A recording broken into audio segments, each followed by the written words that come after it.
दहशत गर्दी तरक्की करता मुल्क देकर गए थे। वो मुल्क जब ये 2018 में प्रोपोगैंडिस्ट, फाशिस्ट, नालायक, नाअहल, चोर मुल्क पर मुसल्लत हुए तो उस वक्त मुल्क की तरक्की की शरह 6.1% थी। ये भी वाइट पेपर में देते। ये भी देते कि जो मुल्क आपको मिला था उसमें महंगाई की शरह 2.4% पे खाने पीने की शरह थी। 35 रुपए किलो आटा था, 52 रुपए किलो चीनी थी।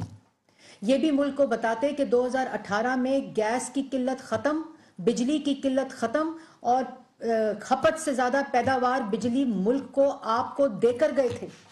तो जो 2013 और 18 के बाद अप्रैल 2022 में जो व्हाइट पेपर है वो कौन जारी करेगा इमरान खान साहब, जिसमें मुल्क के अंदर तारीखी कर्जे 45,000 अरब के कर्जे लिए गए। वो कौन बताएगा आवाम को? आवाम को कौन बताएगा कि 2.4% की खाने पीने की अशिया जो थी वो किस वाइट पेपर में दर्ज करेंगे कि वो 14%, 15% पे महंगाई पहुंचाई आपने? किसको बताएंगे कि मुल्क के अंदर जो तरक्की की शरह थी जो 6.1% पे आपके सर्वे ने दी थी जब हमारी हुकूमत खत्म हुई, तो वो कौन से वाइट पेपर में दर्ज होगा कि वो तरक्की की शरह पहले साल -1.5% पर आप ले गए? आप